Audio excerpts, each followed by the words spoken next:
Happy Friday. So, yeah, I was sent a very significant message this week. Oh, I don't know if I'm live. Yes, I'm live. So I was sent a very exciting message this week thanks to Bridget Weber, who messaged me and told me that Aphrodite had literally arisen from the bottom of the ocean. So she took that as a confirmation of what I've been saying all year, which is this is the year that Venus is rising.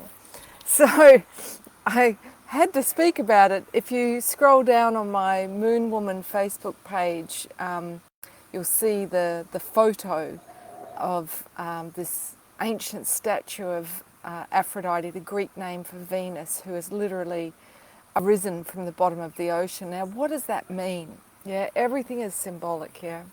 So, oh, in comes a bee. Hello. That's also significant. The ancient Melissae priestesses are with us. So, basically, when Aphrodite is immature, okay, when she is the maiden, hello, we're stuck in the sacral chakra, which is water, okay, and we're all at sea with our emotions until we learn that we are cyclic, that we have a monthly cycle, and we learn to balance our emotional tides by attuning to the rhythms of the moon. And this is something I've taught the last 27 years. And if you're interested in resources, you can go to themoonwoman.com. But it is inevitable that she goes to the bottom of the ocean, that she drowns in grief, usually unrequited love, like Psyche. And she is baptized through her own tears. And she must find love within and embody the love that she seeks externally. And then she rises as the queen of Venus, the queen version of Venus, who was known as Ishtar or Astarte, Inanna, Esther, Tanit, Tanis, all means the one thing, star. Okay, so this is the ascended feminine. And this is when we remember who we are, that we are stellar, we are star beings having a human experience, and that our life and our love is eternal, and that nothing can separate that unless we allow our thoughts, distorted thinking, to separate us from the flow of divine love, which is our divine birthright, that divine providence. Now, this has happened with the sun moving through Taurus, which is the sign ruled by Venus. And, those that are born under this star are very Venusian, okay? And they often have big lessons around learning to love themselves, okay? They're the ones that often struggle the most with self-loathing and reject their bodies. And this is themes that we all move through as the sun moves through this sign, because it brings up for us the state of our inner Aphrodite. How much do we love ourselves? How generous or miserly are we being with ourselves? So, this discovery of Venus, Aphrodite, it reminded me of those of you that know my book, The Inner Goddess Makeover, which is the first book I wrote, and it's a tantric workbook for women which takes you through the 7 feminine aspects or archetypes that govern the chakras, the 7 major energy centers, literally to raise the feminine from the underworld. And that's also the subject of the show that I'm doing in Edinburgh for the Edinburgh Fringe Festival this year, called Yantra. But the painting that I purchased for my 40th birthday was the cover of that book. It's this beautiful golden Aphrodite goddess. And the artist, she said to me that the first version of that painting was all in sea greens and blues and it was her at the bottom of the ocean. And then she was guided. She had to completely redo the painting and do her in gold, and metallic gold, you know, the sort of gold that you'd see on a Gustav Klimt painting. And when I saw it, I just fell in love with this painting, and I said to my friends and family for my 40th if they could give me a donation rather than a gift if they came to my party, you know, towards this painting. And it took me 2 years to pay it off, but I had that painting in my lounge room for years, and it's currently with a dear sister in storage. So that's the path that we're all on, male and female, because the inner Aphrodite is within all of us. She's the quest to find love. So it's a very significant sign that she has been found. Literally, she's come a long way. Yeah, she's I mean, how is it that stone can rise in the ocean? Yeah, stone, you think about gravity, it's heavy. So that's her determination to show herself to us at this time, to say love will prevail, love exists, don't give up on love, yeah? And we can each be a part of the resurrection of the feminine. In fact, that's what we're here to do, because the world is out of balance. And love restores the balance. Yeah, that's what love does. It's restorative. It's not punitive. Yeah, punishment is based on fear and control. Whereas love, it says, what do you need? Yeah? And, you know, if we attune to our intuitive heart, yeah, this is where we receive intuition, down through the crown into the heart. The more receptive, the more present we are with ourselves, feeling into what's true for us and what we need, the more we can hear the voice of love. It's a softer voice than the mind, which is saying you should do this, and, you know, you've got a to-do list to do this, this and this today. But if we listen to our feelings, we know what love compels us and guides us to do. For instance, I have been having Ayurvedic treatments this week, and at the end of the first one, this beautiful Krishna chant came on, and it cracked my heart open like a nut.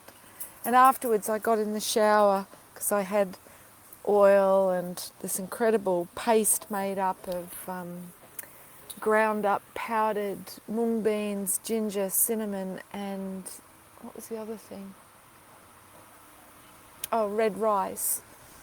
And I'd had buttermilk poured on my third eye to relax me. Anyway, I'll speak about that in a moment. So I'm in the shower and I'm just sobbing and sobbing and sobbing, you know. The energy of Krishna, who is the Indian name for the Christ or the Christos, yeah, this is the God of love. And feeling his presence in the room, you know, I was just bathed in this love. And I went to the Ayurvedic clinic for treatment for hot flushes. And I've been in perimenopause for 10 years, and it can last 12 years, I'm told. And what I learned was, you know, I can hear some sheep, is that the natural way to restore the balance, you know, when we are hormonal, is by calming that inner fire. Now, what I learnt was that women who are fire dominant in their constitution, known as pitta, are more prone to hot flushes. Makes sense. My Ayurvedic constitution or dosha is pitta vata, so fire and air. So I'm very creative and I've got a lot of thoughts. And my air had been so overstimulated with, you know, all the thoughts that I'm having to be across producing and creating this huge project, this huge show, that my mind has been racing, and that has meant I haven't had good sleep, you know. And then that, if we think about a fire, air fuels the fire, it fans the flames. So it's so simple, yeah? And, you know, my sister recently had surgery, bless her, and had her ovaries removed because she went on HRT and created bunches of cysts on her ovaries. And, you know, I want more women to know that there is relief, and it can come with pleasure, you know. So I want to just speak about Ayurveda because it's the most ancient form of medicine that there is. And with, you know, Venus currently and the sun in Taurus, it's all about loving the body. Yeah, this is the sign of earthly love. And so self-love starts with loving our body just as it is and listening to what it needs. So if your body is saying, sounding the alarm, we need to take action. And this treatment, it was expensive. It was really challenging for my mind to say, okay, yes, I'm worth it. I can invest that much in my health to pay for 7 days of these treatments to calm my nervous system. And, basically they're sacred beauty treatments. The therapist, Pooja, she gets up, or she goes to bed at 9 p.m. at night, so she can get up at 5 a.m. every morning and be at the clinic at 6 to prepare all of these natural remedies from Gaia's garden. And the first thing we do when we start a session is we pray together. Yeah, on the understanding that it's not us, it's existence moving through us that causes anything to happen. So, I have this beautiful oil massage, and then I have this, it's like almost like biscuit crumbs. I said to her, I feel like I'm a recipe, and it's scrubbed on my body. And then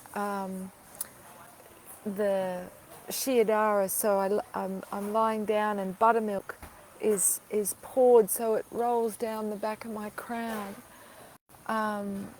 And then yogurt to cool me is massaged into my scalp, and face massage.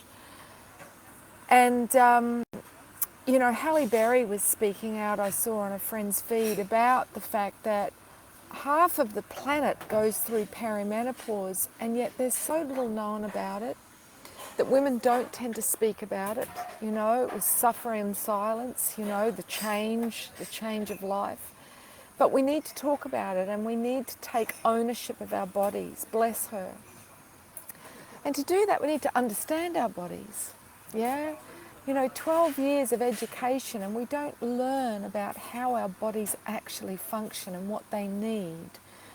So much of Western medicine is about crisis care, and there is a place for it, yeah? If you've got a gunshot wound, you need Western medicine. But Eastern medicine is preventative. And the onus is on accountability, being responsible for your own health. And, the West suffers far more with perimenopausal symptoms than the East. And it occurred to me, why? Because we're so Vata dominant, air dominant. We're so mental in the West, yeah? There's so much more emphasis put on achieving through proving what the mind knows and what the mind can do. And so we're always in monkey mind, yeah, the mental chatter. And so it's out of balance in the West. We need to get into our bodies more. But we've been told pleasure is synonymous with guilt. Yeah, we've been conditioned to feel shame if we allow ourselves to feel pleasure of the senses. Now, in Tantra, there's a word called soma, S-O-M-A, and this is the essence that we extract when we feel pleasure. It's an energy. And soma is what cools the body, okay? So if, like me, you have ignited your kundalini, and the kundalini of the planet is being ignited, so that's, causing a catalyst for the kundalini to rise in everybody. So we all need more soma. And here in Bali, I'm so lucky. I mean, look at me, I'm sucking out of coconuts. You know, and everything is done with an awareness of beauty and pleasure. I mean, look where I am, if you can see where I am. You know, there is a hibiscus here on every table. And, you know, beauty heals. Beauty is not frivolous. Yeah, beauty is actually essential. We need to express the beauty that we see in each other. And, you know, I remarked to a few women this morning how beautiful they were. And it's because Friday is ruled by Venus, and so we're more likely to be struck by beauty today. So please express it wherever you see it. Yeah, we need to be generous with our expressions of beauty. The Native Americans have a tradition called an act of beauty. And when I used to initiate women through a 9-month priestess journey, every month I would ask them to create an act of beauty. So what is an act of beauty? It's an act of creativity that expresses the beauty in your heart. Yeah? And this heals us and it heals the world. Yeah? So we wonder why so many people are coming to Bali. And it's, to be honest, out of balance here now. There's so many Westerners coming back this time after a few years. I've noticed the hardening of the hearts of the locals, which is sad because they're so used to smiling at people and not getting a smile back. So if you come to Bali, please smile. Yeah, smile from the heart. Look at people in the eyes. Connect soul to soul, because this is the gift that the Balinese give to us when we come. It's why we're attracted to Bali. We think, oh, I'm coming for a cheap holiday, you know, or for warm weather. No, you're coming for heart healing. Yeah, you're coming to love the body temple, whether that's with, you know, $24 massages or flower baths or, you know, dressing yourself in clothes that really express your feminine because you feel safe here to do so, because it's not a predatory culture. So, you know, I also want to speak about trauma that we can have around the withholding of pleasure. Now, I have Saturn, the planet of restriction, the planet of punishment, in Taurus, on my ascendant. So it's where the sun was rising when I was born. And so what this means is, as a child, pleasure was restricted. And the way that happened for me was through being put on a very, very strict diet. I had a medical bracelet and it unraveled a long list of foods that I wasn't allowed to eat. And I was put on this restrictive diet with good intentions. Yeah, my mother has a lot of intolerances and food allergies. And one day I had a life-threatening allergic reaction. I had anaphylaxis, my face had swollen up, my eyes were slits, I had a weeping rash all over my body. And this happened at the age of 9. And in an indigenous culture, if someone gets really sick at the age of 9, which is the end of the first numerological life cycle, they're marked as a shaman. They're taken and they're trained. Yeah, they often put in a cave, as Chiron was the you know, the archetypal centaur god of healing, so that they're away from distractions and they can hear spirit, the inner realms, talking to them to receive ancient wisdom to help heal the collective. So what I've pieced together was that allergic reaction was actually to antibiotics. Okay, and ironically, the woman that helped me piece that together was the therapist that treated me in 2018 when I came here and had Ayurvedic treatments, which restored my gut health. So after all of the antibiotics had destroyed my gut health. And so, you know, I used to go to children's birthday parties with my own food. I wasn't allowed to eat the food that the other kids were eating that looked amazing with all those colours and sugar. You know, I'd have stuff made out of soy flour that tasted terrible. And so when I was having my assessment at the Ayurvedic clinic, and the doctor innocently said to me, "Oh, it'd be good for you to do a juice fast." This emotion came up in me, and it was a trauma trigger. And it was the fear of someone taking my food away, but more importantly, taking away my right to access pleasure. Yeah, it was my inner Aphrodite, yeah, who comes alive, is so happy when she's got food in front of her, who is so titillated by being in spaces of natural beauty like this. So whilst it may not have been so traumatic for someone that didn't have Taurus rising, for me it was really traumatizing. And he was lovely. He said, "Oh, I think you need an emotional healing." And I'm like, "You think?"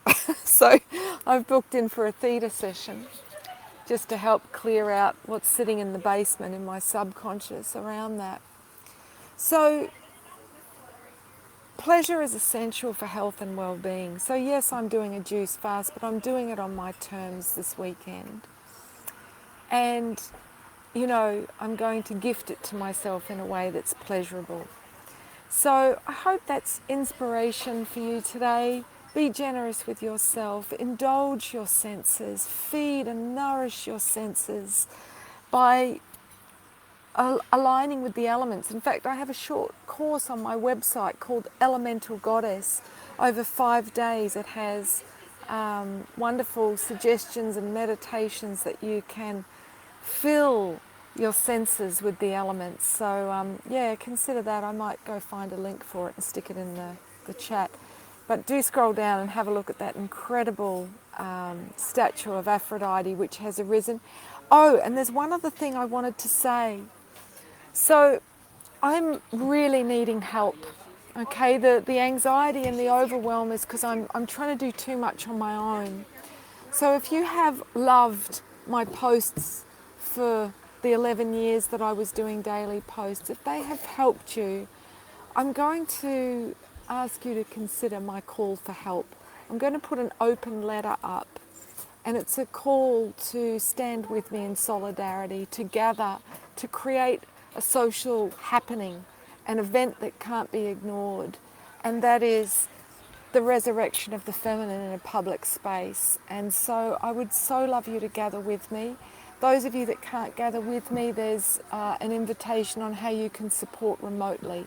So thanks so much for watching, and if this tickles your fancy, you have my blessing to share it. Thanks a lot. Ciao for now.